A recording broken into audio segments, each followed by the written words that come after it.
ओम नमः सिद्धेभ्य।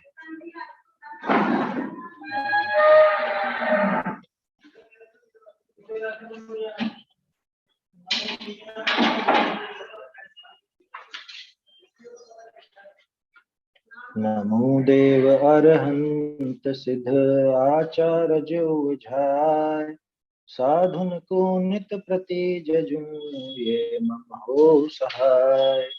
जिन वाणी माता नमो मन धर हर्ष अपार, ता प्रसाद शिव सुख लहूं पाऊं निज पद सार।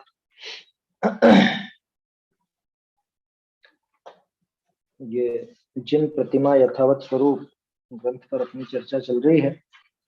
जिनेंद्र भगवान की प्रतिमा कैसी होती है और उसमें किस तरह से विसंवाद खड़े होते हैं। जीवों ने अपनी मन मर्जी से ही इस पंचम काल में कुछ विपरीतताएं चला ली हैं। धर्म के संबंध में, जिनेंद्र भगवान की प्रतिमा के संबंध में, जैन मुनि के संबंध में, गुरुओं के संबंध में भी विपरीतता चलती है। ये सारी बात इसके अंदर स्पष्ट आ रही है। कल बहुत बढ़िया बात आई थी कि साहब जब ऐसा विपरीतता देखें तो हम क्या करें। प्रश्न तो नहीं था, उसको जवाब में ये प्रश्न छुपा हुआ है कि हमारा क्या दायित्व है, हमारा क्या कर्तव्य है। कर्तव्य तो यह है कि अगर सामर्थ्य हो तो आप उसको गलत कहो, गलत सिद्ध करो या सामने वाले को समझाओ। सामर्थ्य हो और सामने वाला समझने को तैयार हो तो, मंद कषाई हो तो। अगर तीव्र कषाई है या आपकी सामर्थ्य नहीं है समझाने की, तो वहां से हट जाना है ना। वहां रहने की आवश्यकता नहीं।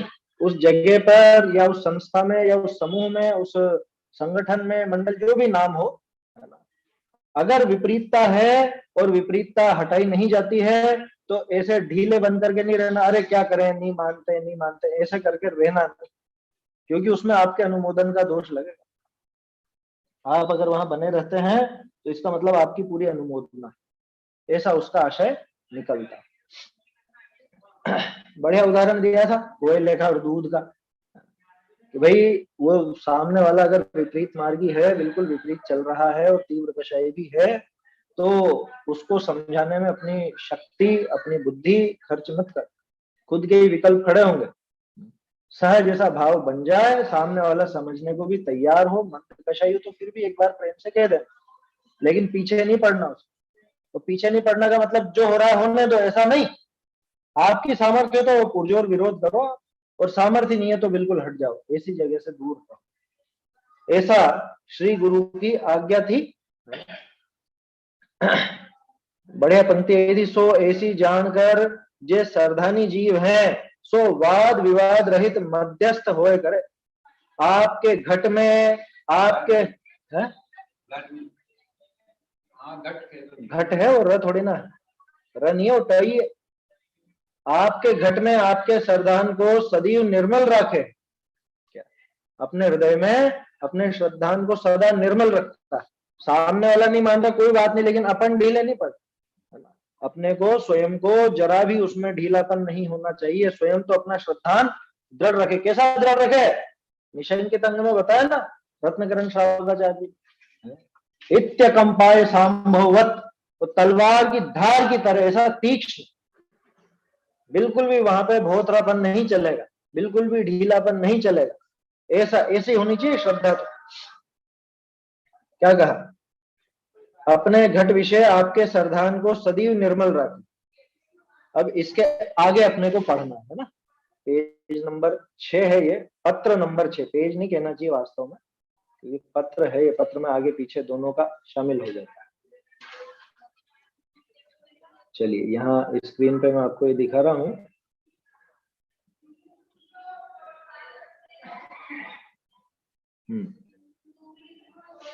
यहाँ ये नीचे से आपके घट में ये रहा ना बीचों बीच। बहुरी अब इस आरज खंड में कितराक शुभ देशन विषय, तो जिन धर्म की परिवृत्त, ये प्रवृत्ति के लिए परिवृत्त लिखा है ना। अच्छा एक और चीज इसमें दिखाता हूं मैं आपको। ये जिन के आगे जो मात्रा लगी है ना, मात्रा के ऊपर थोड़ा सा निकाल दिया, थोड़ा सा निकाल दिया, मैंने काट दिया उसको। ये पुरानी पद्धति इस तरह से काटा जाता था। तो आप उसको कभी मात्रा या वो मत समझ लेना। ऐसे ही बहुत सी मात्रा में भी इस तरह से ही मिलेगा आपको। वो आगे एक खड़ी लकीर खींच देंगे, आड़ी लकीर खींच देंगे जरा सा, क्योंकि काटा पीटी करते नहीं है क्या एक प्रतिलिपि का, वो इस तरह से उसको हटा दे। तो ये जिना धर्म नहीं है, ये जिन धर्म है ना। बहुरी अब इस आरज खंड में कितराक शुभ देशन विषय तो जिन धर्म की परिवृत्त धर्मात्मा जीव शुद्ध जिनागम अनुसार श्री देव गुरु धर्म का विनय रूप ही प्रवृत्ति करी राखी है।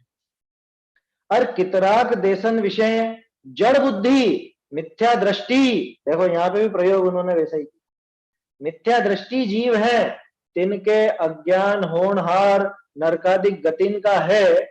सो जीव अब इस काल में जिन धर्मी कवाय करी श्री देव को तथा धर्म को स्वरूप विपर्याय कल्पित जुक्ति करी करवा लाग गया है। सोई अब कछु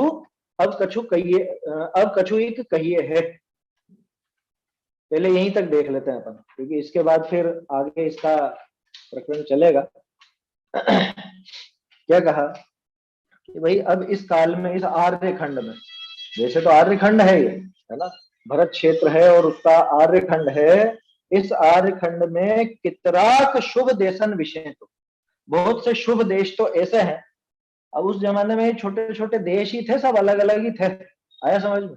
ये जो आज एक पूरा भारत अपन देखते हैं, इसी के अंदर बहुत सारे छोटे छोटे देश कहलाते।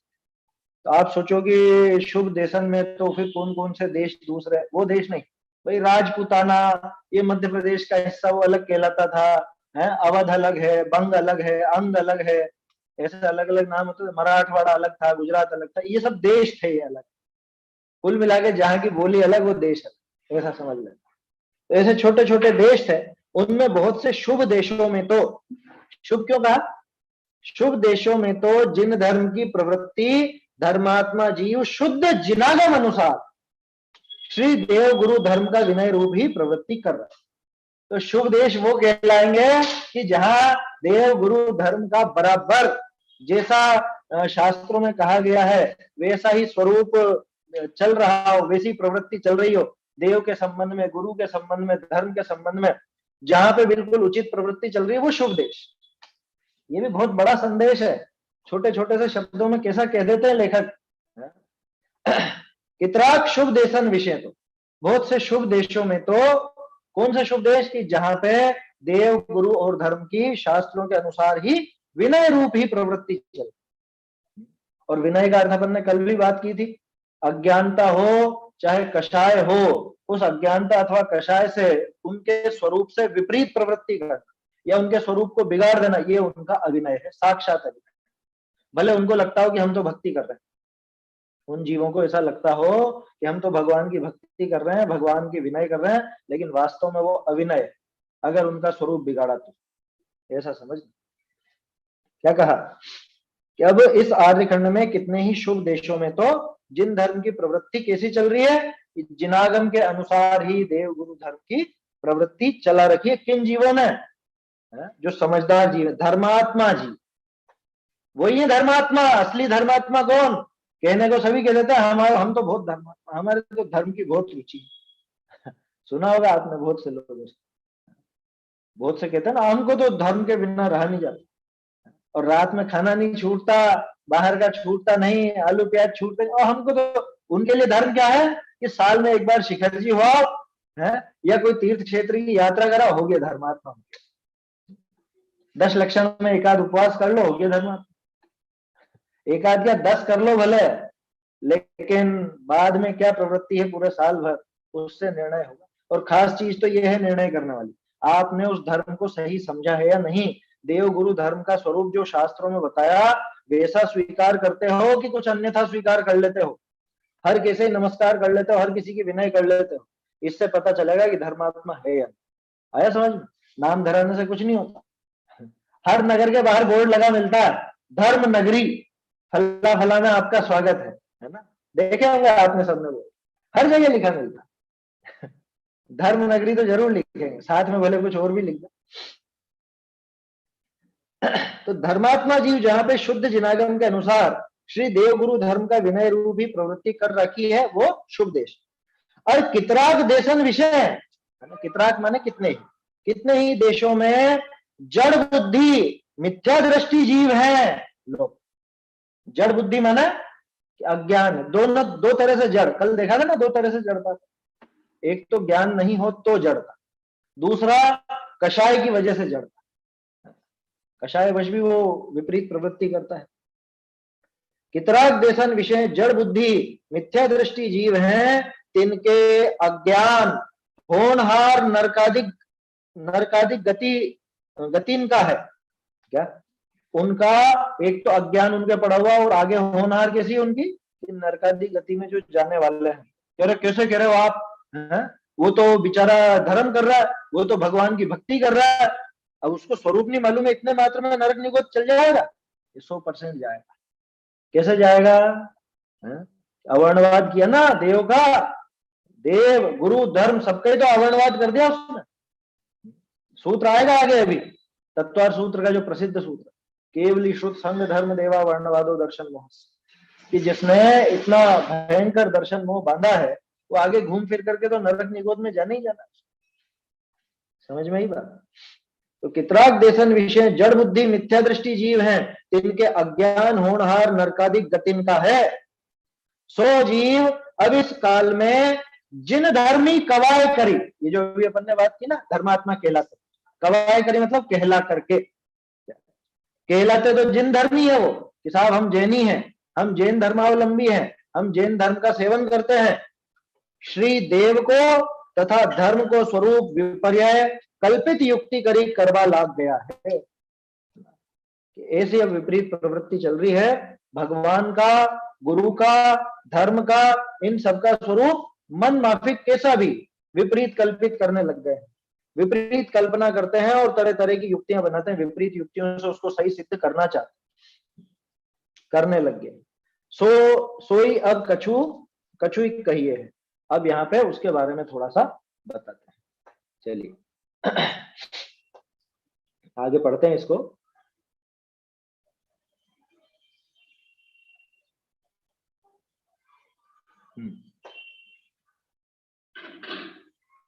पहली पंक्ति है ना, देखो श्री जिनेन्द्र की प्रतिमा तिल के तुस मात्र परिग्रह सो रहित, आवरण रहित, वीतरागता सहित, दिगंबर मुद्रा निर्ग्रंथ परम शांत छवि है।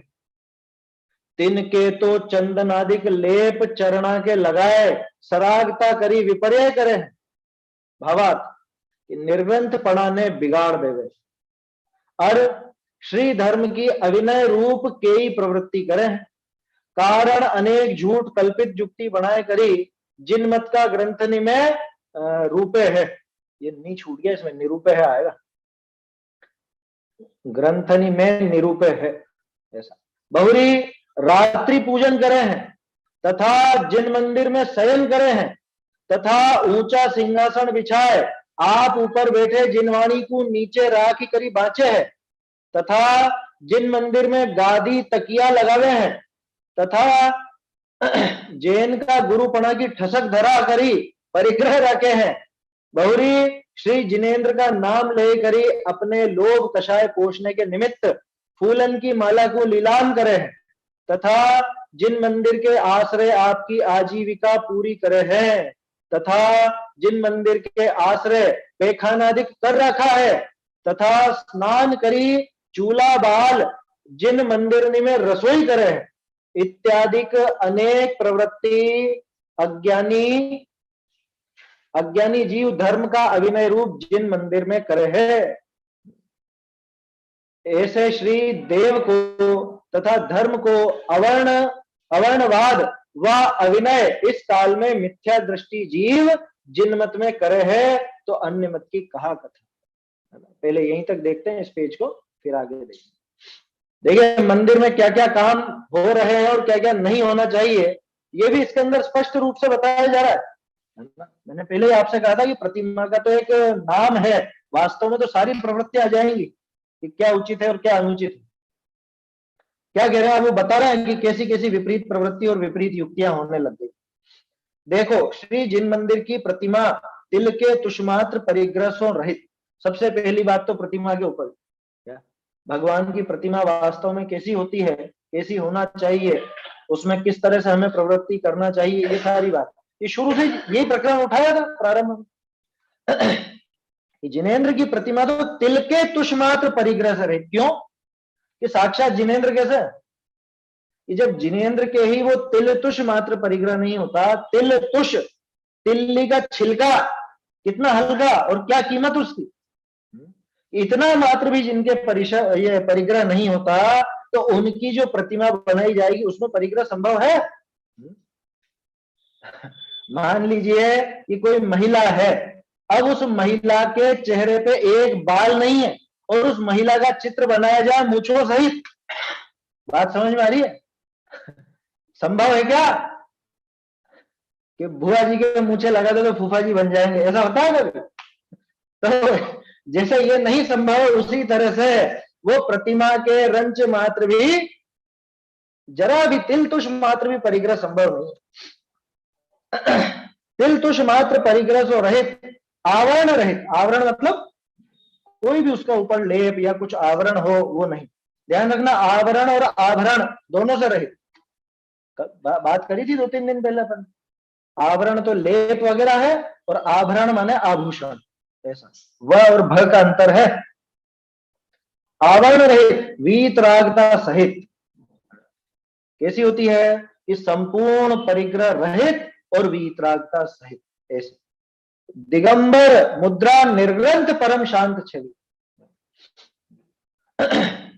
बोलते हैं ना अपन, छवि वीतरागी नग्न मुद्रा दृष्टि नासा पे धरे, नहीं बोलते? तो वीतरागी छवि होनी चाहिए ना। आप वहां पर उनके चंदनादिक लेप चरणा के लगाए, सरागता करी विपर्य करे, कैसे कैसे कर देते हैं ये काम, बता? हाँ, परम शांत मुद्रा समेत आते ही, हाँ सही है। नग्नता उस शांति की निशानी नहीं है, क्योंकि नग्नपना हो लेकिन क्रोध दिखे, ये भी तो संभव है। नग्नपना हो और विकार दिखे, तो वो चीज नहीं चलेगी। नग्नपना भी चाहिए, पूर्ण वीतरागता भी चाहिए, और किसी भी प्रकार से परिग्रह रहित पन्ना चाहिए, है ना। और सबसे खास चीज इसमें ये सारी की सारी मिलकर के परम शांति बने, तब जाके परम शांत मुद्रा भगवान की होती है। और जैसी भगवान की वास्तविक मुद्रा है समो शरण में, वैसी ही तो ये बनेगी ना यहाँ पे प्रति, कि उससे कुछ अलग बन जाएगी। भाई अगर आप इनको समो शरण कहते हो, मंदिर को समो शरण का रूप कहा जाता है ना, तो जैसे समो शरण में भगवान विराजमान है, वैसे के वैसे ही तो विराजमान होंगे यहाँ। जब वहां समो शरण में साक्षात भगवान के फूल केसर कुछ नहीं लगता, कोई आवरण नहीं होता, कोई आभरण नहीं होता, तो उसी तरह से यहाँ प्रतिमा के कैसे हो सकते? हाँ सही है ना। भजन बहुत से लिखे गए हैं इस तरह के। बुद्धजन पक्षपात तजी देखो, साचा देव कौन है इनमें, उसमें तुलना करी अन्य से, उसके अंदर भगवान की प्रतिमा देखी, शायद दयानंद राय जी की है मेरे ख्याल से। इसके अंदर है आध्यात्मिक भजन संग्रह। ये पुराने पद भी अपने को पढ़ते रहना चाहिए। पुराने कवियों ने बहुत अपने को प्रेरणा दी है छोटे छोटे से पदों में, क्या उनका रोज एकाध का अभ्यास करते रहना चाहिए। हम लोग तो स्वाध्याय के बाद रोज एक भजन बोलते हैं पुराने कवि, वो अपने समय ज्यादा हो जाता है इसलिए आप लोगों को नहीं बुलाते, बाद में बोलते हैं हम लोग। देखिए तिनके तो चंदनादिक लेप चरणा के लगाए, सरागता करी विपर्य करते हैं, भावार्थ निर्ग्रंथ पना ने बिगाड़ दे। कि इसमें क्या निर्ग्रंथ पना बिगड़ गया, जरा सी एक टिपकी तो लगाई है, इसमें निर्ग्रंथ पना बिगड़ गया? कि ग्रंथ माने परिग्रह, और परिग्रह किसको बोलते हैं? जिसका कोई मोल हो, कोई ऐसी वस्तु हो, उसको परिग्रह कहते हैं ना। अब ये बताओ कि अकलंक देव ने वो एक सूत का धागा, उसकी क्या कीमत थी? उस धागे की क्या कीमत? कोई कीमत नहीं। जरा सा धागे का टुकड़ा, उसकी क्या कीमत? और ये केसर का एक लच्छा है ना, इसकी कीमत है? अभिषेक भाई कितनी? अभी 40-1,000 रुपए तो होगी केसर, मेरे को भाव पता नहीं। केसर 1,00,000-1 रुपए किलो होगी शायद। लाख का भाव है, 1 लाख का भाव है, सोचो केसर का। अब वो आप उस पर केसर या चंदन कुछ भी ले लो, चंदन भी कोई कम कीमती थोड़े ना, केसर तो वैसे भी अभक्ष्य, ध्यान रखना, केसर में ये दिक्कत भी है, अभक्ष्य है, पूजन सामग्री में प्रयोग नहीं की जाती है केसर। कहीं करते हो तो बदलाव कीजिएगा। हमारे यहाँ तो चंदन का ही प्रयोग होता है, लाल चंदन का प्रयोग करते हैं। अभी एक जिनालय बन रहा है आरोन में, आरोन है गुना के पास, वहां पे वो बरसों से चंदन को ही काम में लेते, चंदन ही काम में लेते हैं। लौंग और चंदन ये दोनों घिस करके बना लेते हैं। अरे आपको तो कुल मिला के रंगना है उनको, और क्या करना है, उसके पीछे आप क्यों अभक्ष्य काम में। खैर ये तो पूजन के द्रव्यों की बात हो गई, वो बात नहीं कर रहे हैं अपन तो बात कर रहे हैं कि उसका लेप आप भगवान के कैसे लगाओ, वो तो बहुमूल्य हो गई। जब सोचो एक जरा सा धागा जिसकी कोई कीमत नहीं, वो भगवान की प्रतिमा के ऊपर रख दी, तो वो उतने मात्र में ही पूज्य नहीं रही प्रतिमा।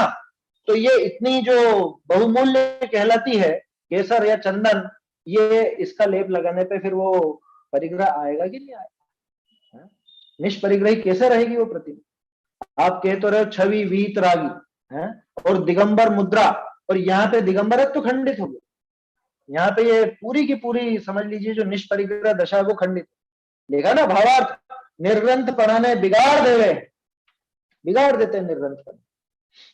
ये हुई प्रतिमा के संबंध में बात। अब देखो मंदिर में कैसी कैसी विपरीत प्रवृत्तियां होती, आज भी होती, उस टाइम भी होती थी 153 साल पहले, क्या जब ये ग्रंथ लिखा गया। हर श्री धर्म की अभिनय रूप की ही प्रवृत्ति करें। बहुत सी प्रवृत्तियां धर्म के अभिनय रूप करते हैं, कि इन प्रवृत्तियों में अभिनय है ऐसा मालूम ही नहीं पड़ता लोगों को। देखो क्या क्या है, 2-4 दिए इन्होंने तो उदाहरण दिए हैं, और अपने विचार से लगाना सोचना उस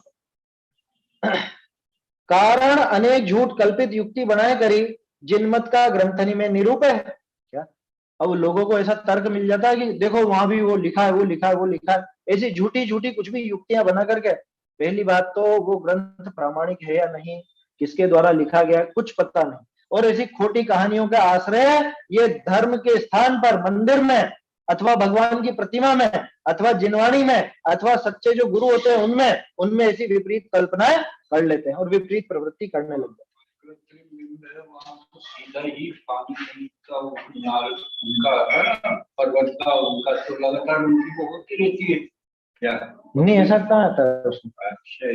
बहुत सारे है इससे। हाँ मैंने आया था सब मुझे बहुत सी जगह तो ऊपर से आता है कृत्रिम में, तो वहाँ की पूरी व्यवस्था वैसी है। और ये क्या उसका छल ग्रहण करके पानी में डूब देखो मतलब कुल मिला के उसको तो खोटी युक्तियां बनानी है, खोटी युक्तियां बना के अपने शिथिलाचार का, अपनी विपरीत प्रवृत्ति का पोषण करना। वहां पर पवन चलती है वहाँ। हाँ देखो एक युक्ति अभी ध्यान में आई, अभी थोड़े समय पहले एक पंचकल्याणक हुआ था जहाँ पे हॉल में एसी का प्रयोग किया गया था, अभिषेक भाई है ध्यान, और वहां बहाना क्या लिया लोगों ने कि समो शरण में मंद सुगंधित पवन चलती है कि नहीं चलती है, हमने ये मंद पवन चलाई। कह रहे मूर्ख राज, वहां पे तो वो देवों की व्यवस्था है, उसमें जीवों का घात नहीं होता, और तुम यहाँ साक्षात भगवान के काम में इतनी महान हिंसा के उपकरण लगाओगे, ऐसी लगा कर। ये इसको कहते हैं कुयुक्ति, इसको कहते हैं खोटे तर्क।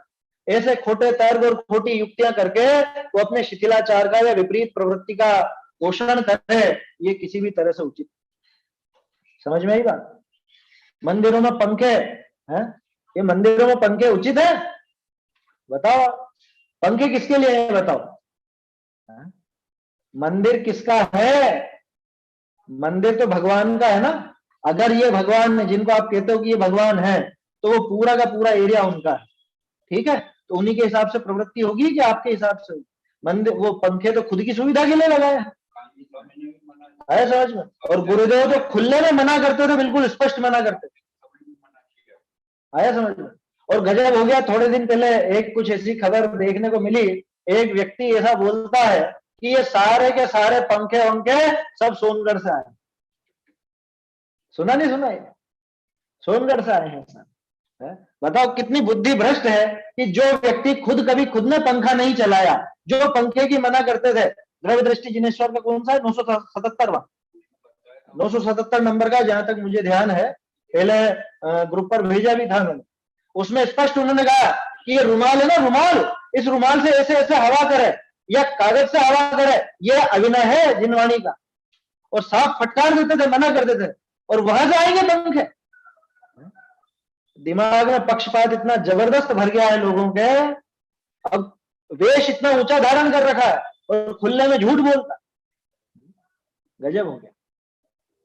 पंखे की हम तो साफ साफ मना करते हैं, हमारे यहाँ पे नहीं है पंखा, हमारे ज्यादातर मंदिरों में पंखे नहीं। आया समझ?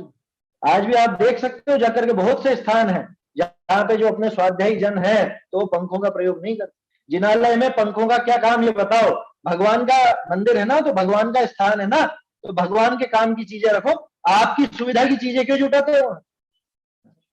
भाई ज्यादा से ज्यादा ठीक है, लाइट आपने लगा ली देखने के लिए, उजाले के लिए, वो तो मजबूरी की चीज है, लेकिन पंखा वंखा ये तो सुविधा वाली चीजें हैं। सुविधा भोगी हो गए, जरा सा भी यहाँ पे सहन नहीं होती, थोड़ी भी गर्मी या थोड़ी भी वो सहन नहीं करता। और कुयुक्तियां बनाता है, क्या कुयुक्तियां? कि मंद सुगंधित पवन चलती है, साफ समझ, वो अपने आप चलती है, देवों के द्वारा होती है, और उसमें किसी के भी जीव के घात नहीं होता, किसी भी प्रकार के जीव का। और यहाँ तुम्हारे पंखे में जो बिजली चल लगती है, वो बिजली कैसे बनती है? और ये पंखों में कितने ही जीव मरते हैं कि नहीं मरते? अब तो काम ही उल्टा हो गया, अब धोती दुपट्टे भी सूखेंगे तो पंखा चला करके सूखे। ये विपरीत प्रवृत्ति है, ये समझ में ही बात? देखो अभी ये दिखा रहे क्या क्या करते हैं, ये तो थोड़ा बहुत जो उस समय पे चलता था वो दिखाएंगे, अपने को आज के जमाने के हिसाब से भी अपने कुछ विचार करना चाहिए। एक 84 आसादन दोष जरूर पढ़ने चाहिए सब, कि जिनालय में क्या क्या काम होना चाहिए, क्या नहीं होना चाहिए। आएगा ये स्नान वगैरह में आ जाएगा।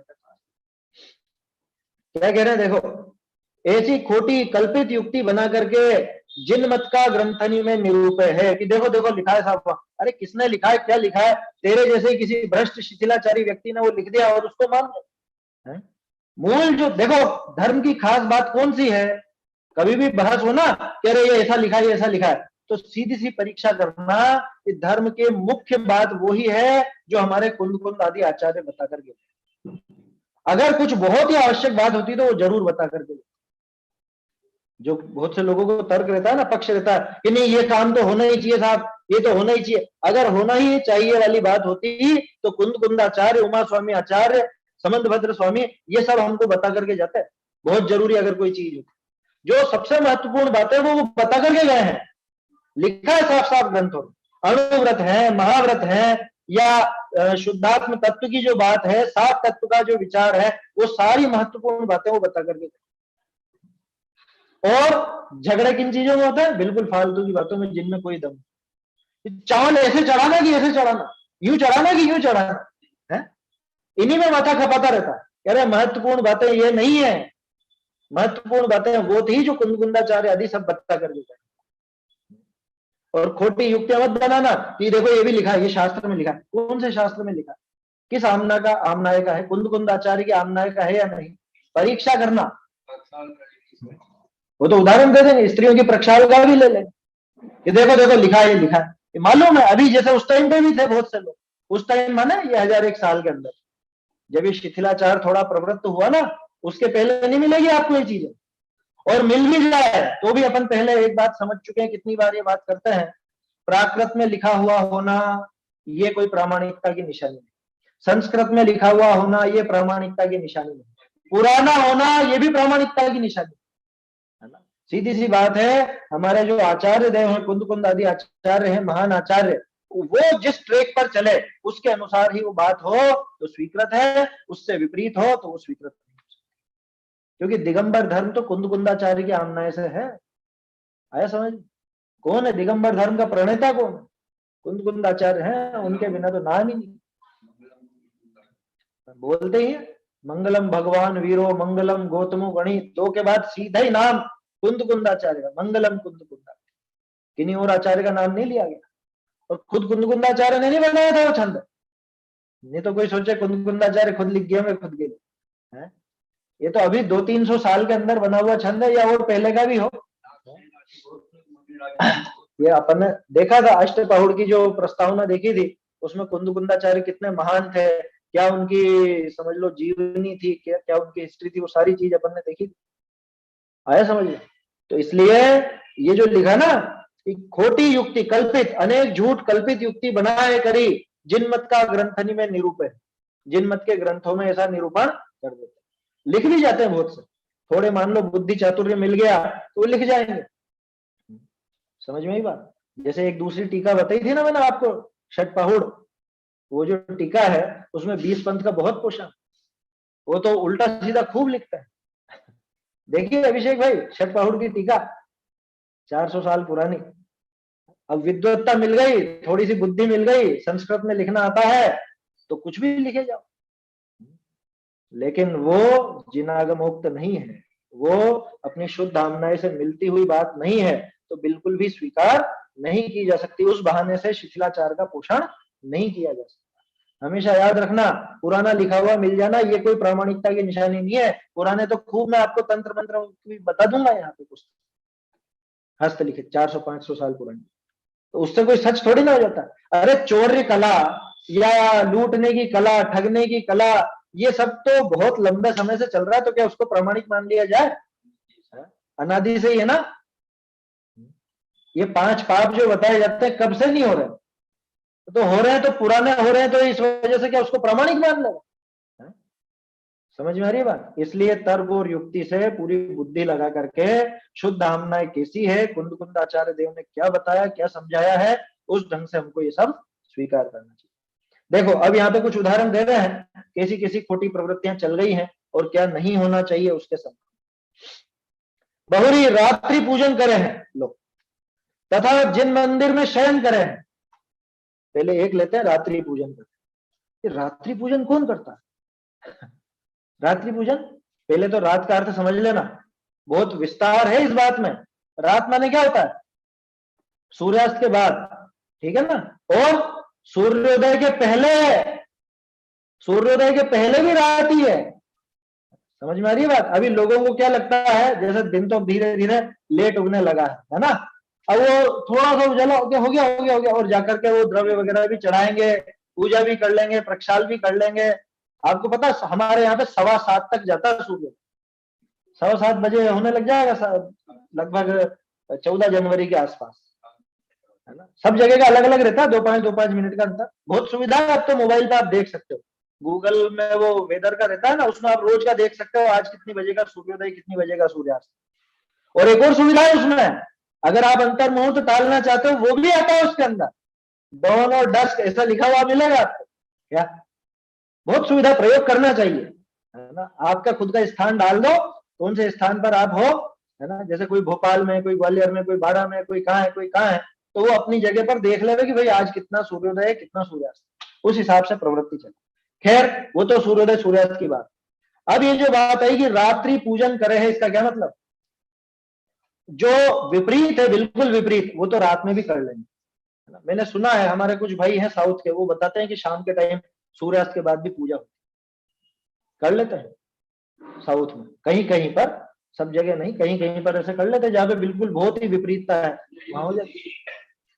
20 पंथी मंदिर है हमारे यहाँ पे, वहां पे भी वो सूर्यास्त होते होते वो कलश भी करेंगे और वो सब भी करेंगे और पता नहीं क्या क्या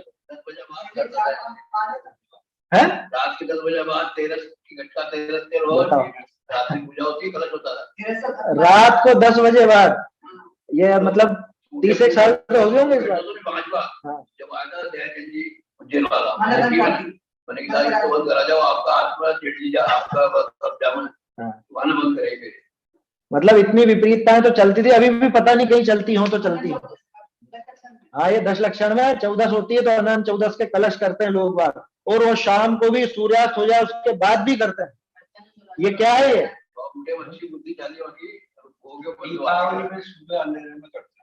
दिवाली पे सुबह सुबह करते हैं, वीर निर्वाण का वो लड्डू चढ़ा के आएंगे, या फिर वो कह रहे भगवान अंधेरे में मोक्ष किए थे।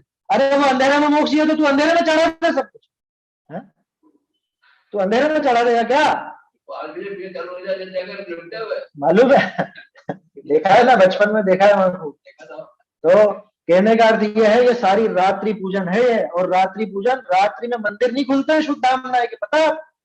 हमारी आमनाय तो वो है, दिगंबर जैन धर्म तो वो है कि जहाँ रात में कायदे से मंदिर ही नहीं खुलते, वो तो ठीक है, थोड़ा बहुत दर्शन वगैरह के लिए और स्वाध्याय वगैरह के लिए आप खोल लो उस बहाने से सावध्य लेशों का विचार करके, लेकिन ये तो बहुत बहुत भयंकर पाप, रात में ही पूजन करना और ये सब। अच्छा एक और बात बताओ, हाँ ये सब पूजन का ही तो काम है, वो सामग्री तैयार करना, वो उसके लिए पानी खींचना रात के अंधेरे में, ये सब काम होते हैं। पढ़िए ग्रंथ पढ़िए, आदि पुराण वगैरह पढ़िए, रात्रि में मना है बिल्कुल, श्रावकों को रात में आरंभिक क्रिया करना मना है। आपकी रसोई खुलेगी क्या रात में? अब जिनके खाते होंगे वो तो कह देंगे हमारी तो खुलती, लेकिन तुमसे तो कौन बात करे, जैन बना ही नहीं है तू। समझ में ही बात, जो जैन है उसकी रसोई रात में खुलेगी, रात में कुछ काम होगा? रात में कुछ काम नहीं। उसी तरह से रात में ये जो भगवान की पूजा आदि की विधि है या पूजन की तैयारी भी है वो नहीं होगी, सूर्योदय के पहले नहीं होती। बहुत से लोगों को बहुत अखरेगी ये बात, अरे ऐसे कैसे चलेगा, फिर तो बहुत ही लेट हो जाएंगे। तो तुम तुम्हारा हिसाब लगा रहे हो कि भगवान का हिसाब लगाओ? तुम लेट होगे तो उसके पीछे भगवान की क्रिया तुम ऐसे ही कर दो।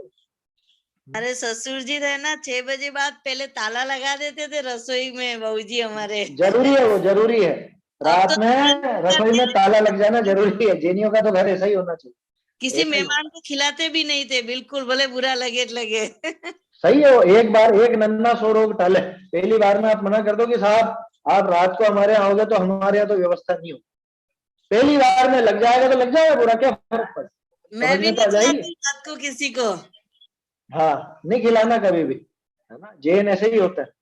तो मैं तो क्या बात कह रहा हूँ आपसे कि पूजन ना तो की जाएगी, न पूजन की सामग्री तैयार की जाएगी, न उसके पानी वानी की व्यवस्था रात के अंधेरे में नहीं।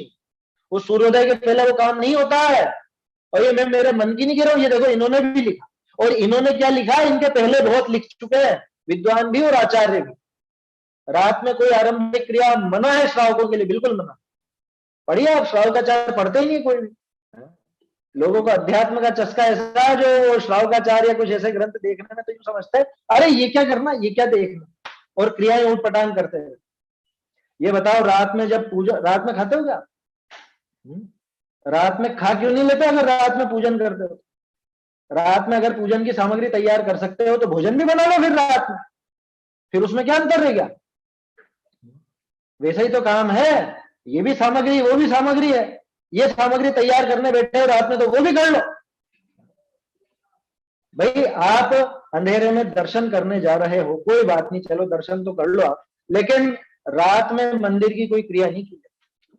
और एक बात, बहुत से लोग इस तरह के होते हैं ना, वो ध्यान नहीं रखते, वो ये सोचते उजाला हो गया तो वो चावल वगैरह लेकर के चल जाते, चढ़ा देते। सूर्योदय के पहले कोई द्रव्य नहीं चढ़ाया जाता, वो द्रव्य चढ़ाते हो और स्तुति बोलते हो, पूजा में इससे अलग क्या है? पूजा और किसका नाम है? आपको भगवान का जो गुणगान मन में आया वो आपने गुनगुनाया मन में, चाहे बोल करके, और द्रव्य चढ़ाए, यही तो होती है द्रव्य पूजा। समझ में आ रही बात? अब मैं भगवान के दर्शन करूं, स्तुति करूं भावपूर्वक, और उसके बाद चावल चढ़ाऊं तो ये पूजा नहीं हुई क्या?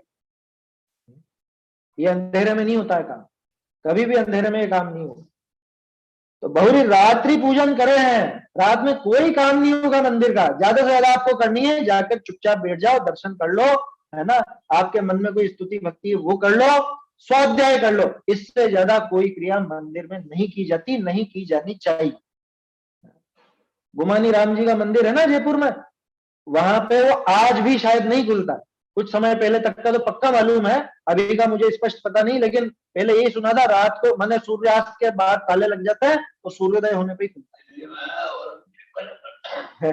दिल्ली में भी इस तरह के मंदिर हैं कुछ, और भी बहुत सी जगह होंगे जहां पे रात में वो मंदिर ही नहीं खुलता। अरे अन्य मत में ही होता है ऐसा, तो पट लगा दिए जाते हैं और ये होता है वो होता है। हमारे मतलब अपने जैन दर्शन में तो ये स्पष्ट है कि रात्रि काल में कुछ भी आरंभिक क्रिया नहीं करना। अब उस बहाने से अपन थोड़ी बहुत ये स्वाध्याय के बहाने शुभ भाव करना चाहते हैं तो उसके लिए थोड़ी सी छूट अपन ने ले ली है, वास्तव में तो कायदे से वो भी नहीं होता, लेकिन ठीक है उस बहाने अगर विचार कर ले, अपने भाव सुधार ले तो ठीक है, उतना भी चल जाएगा, लेकिन और बाकी तो कोई क्रिया चलने वाली नहीं। ये स्वाध्याय भी इसलिए चल रही है कि इसमें और कोई क्रिया नहीं होती है, पूरे ग्रंथ लेकर के आपको बैठना और ग्रंथ रखना है, बस बैठ करके सुनना है, पढ़ना है, जो भी करना है बस। इससे ज्यादा और कोई क्रिया नहीं। इस वजह से इसकी अपन ने छूट ले ली है वास्तव में। कायदे से तो रात्रि का जो काल है, सूर्यास्त से लगा करके सूर्योदय तक का, ये पूरा रात्रि काल है। इस काल में न तो कोई भोजन पानी होता है, न कोई मंदिर की क्रिया होती है, न पूजन आदि। इतनी दृढ़ता चाहिए। कह रहे ये तो बहुत पुराने जमाने की बात कर रहे हैं कि तुम्हें तो पुराने जमाने की लगेगी सारी की सारी। कुंद कुंदाचार्य की बातें भी पुराने जमाने की लगेगी, महावीर स्वामी जो बताइए वो भी पुराने जमाने की लगेगी। क्या 150 साल पुराना ग्रंथ है? अरे 153 साल कीर्तनलाल बांटता था, फिर बैठ गया था, शाम का पहले भी निमट जाता था। उनके बाद भी बचता था। तो गुरुदेव ने कभी प्रवचन नहीं किए जीवन में रात को? शाम के टाइम सिर्फ एक चर्चा होती थी, एक 0 वाट का बल्ब जला के, वो भी किसी के घर में, है ना। ऐसा ही सुना है हमने, तो हमने साक्षात तो देखा नहीं, लेकिन यही आता है। कभी पूरे उनके जितने भी रिकॉर्डेड प्रवचन है, सुबह और दोपहर, शाम के टाइम सिर्फ चर्चा होती थी, वो भी लोगों को आग्रह रहता था। इसलिए गलत बोल रहा हूं तो बता दीजिएगा, अगर कोई ऐसा तथ्य गलत कहा हो तो। समझ में आई बात? तो क्या कहा, बहुरी रात्रि पूजन करें तथा जिन मंदिर में शयन करें। खैर आजकल तो ये पद्धति तो खैर रुक गई, लेकिन आराम करने की या गादी तकिए की जो बात आगे आने वाली है, वो तो आज भी अभी भी बहुत सी जगह पे, जैसे ऊपर जिनालय है तो नीचे वो आराम से गादी तकिए लगा के ठप्पे से बैठेंगे, गप्पे लड़ाते रहेंगे, बातें करेंगे, आपस की तूतू में करेंगे, झगड़े करेंगे, और ऊपर बेचारे वो स्वाध्याय करने वाले या पूजा करने वाले वो डिस्टर्ब होते रहेंगे। ये पद्धति आज भी देखी जा सकती है, जगह जगह पर देखी जा सकती है। जितने भी पुराने मंदिर हैं वहां पे आपको नीचे मिल जाएगा, नीचे चबूतरे में या कोई तिबारी या कोई हॉल इस तरह का, जहाँ पे गादी लगी हो, तकिया लगा हो, और लोग बाग सो भी जाते हैं वहां पर, सोते भी बहुत सी जगह सो जाते। गादी का प्रवर्तन ही भट्टारकों से चला है, समझ। भट्टारक जी की गादी कहलाती थी, हमारे यहाँ भी है मंदिर भट्टारक जी की गादी। हालांकि गादी पे बैठ के वो प्रवचन करते हैं, स्वाध्याय करते थे, बाकी उसी के देखे देखे गादी तकिए और ये सब चीजें चल। आगे और बात आ रही है, देखो, रात्रि पूजन करें तथा जिन मंदिर में शयन करें। जिन मंदिर में शयन नहीं हो सकता, समझ में आ रही है बात? लोग वहां उपवास करने, क्योंकि पढ़ा ना, ऐसा वहां लिखा है कि भाई उपवास के दिन पूरा दिन मंदिर में रहो। तो अब उपवास के दिन घर में रहता तो क्या करता कि यहाँ सो जाता था।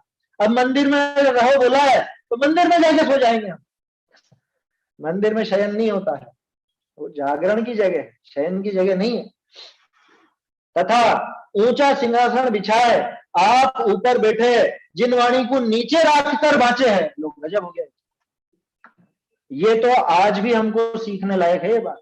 जिनवाणी हमेशा अपने से ऊपर रहनी चाहिए। कभी भी लेकर के बैठे हैं तो चौकी या रेल वगैरह जो भी व्यवस्था है वो लेकर के बैठना चाहिए। जिनवाणी की विनय बहुत जरूरी है। और ये जो अभी भट्टारक जी की गादी की बात करी ना, उसमें यही होता है। वो गादी ऐसी ऊंची, खुद तो ऐसे बढ़िया ऊंचे सिंहासन पर, और जिनवाणी नीचे रखती।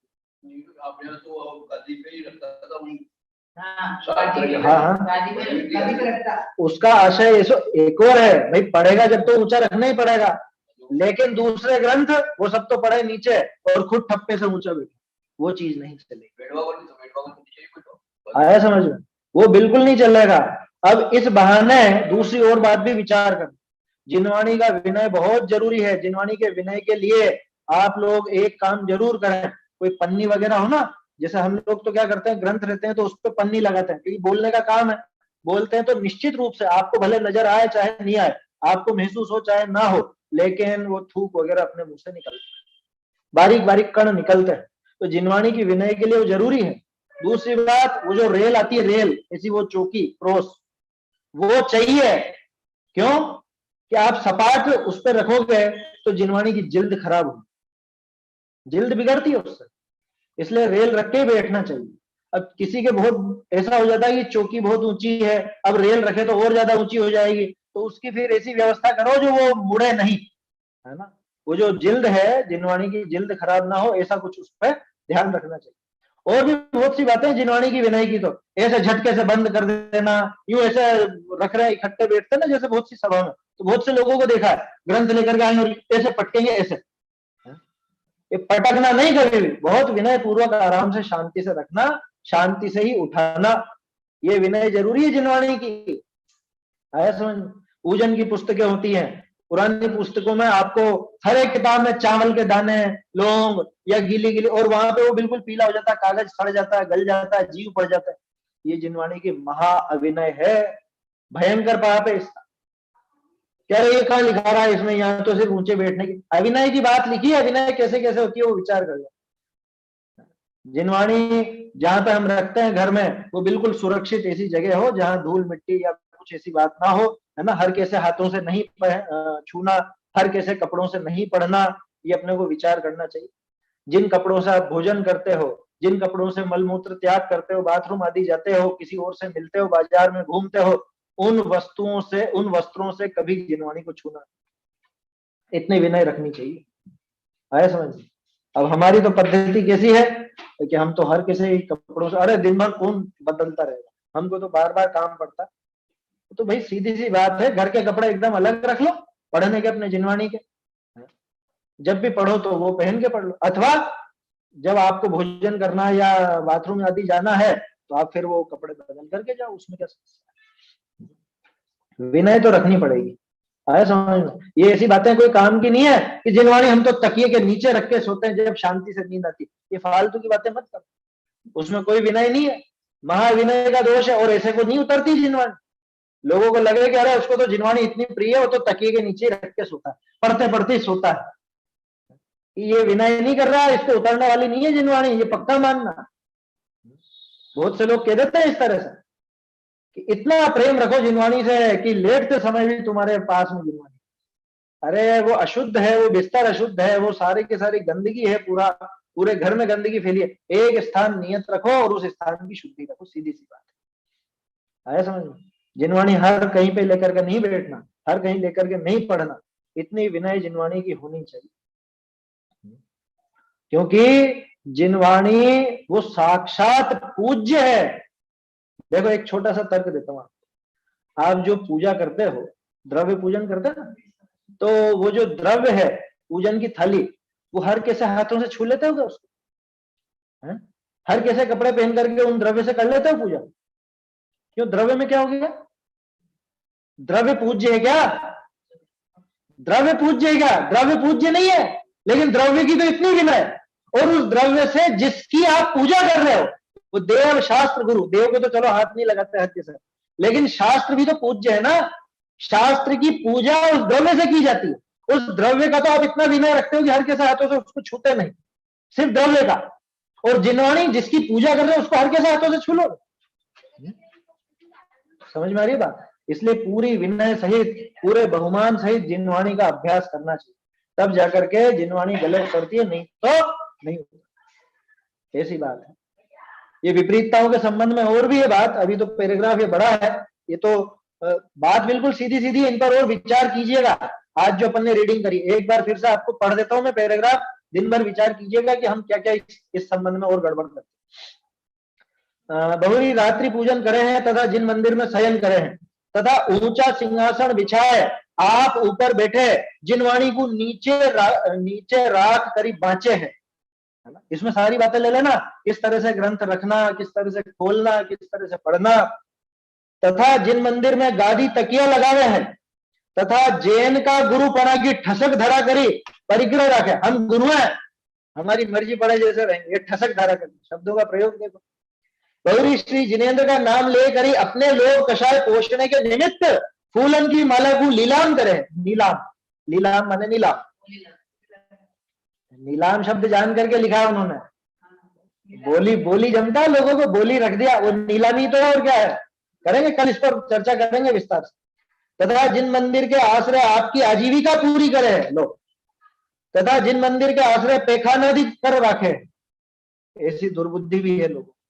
तथा स्नान करी चूल्हा बाल मतलब चूल्हा जला करके जिन मंदिर में रसोई करे है इत्यादि अनेक प्रवृत्ति अज्ञानी जीव धर्म का अविनय रूप जिन मंदिर में करे है। इस पैराग्राफ की चर्चा कल और विस्तार से अपन करेंगे, है ना। अभी तो समय हो गया है अपना, इस पर और विचार कीजिएगा। कुछ आपको भी कुछ बिंदु ख्याल में आए या कोई ऐसी प्रवृत्ति आपके यहाँ होती दिखती हो तो जरूर उसको चर्चा में अपन शामिल करेंगे, है ना, क्योंकि अपने को वास्तव में हमारी प्रवृत्ति भी सुधारनी है और जिसके माध्यम से धर्म चलता है ऐसे देव शास्त्र गुरु इनकी बराबर विनय रहे, इनका स्वरूप बराबर ख्याल में रहे, ये भी हमें इस ग्रंथ से सीख। चलिए, निज निधि निज में बताई यह अनंत उपकार है, इसके लिए जिन वाणी माँ को वंदना शत बार है, वंदना शत बार।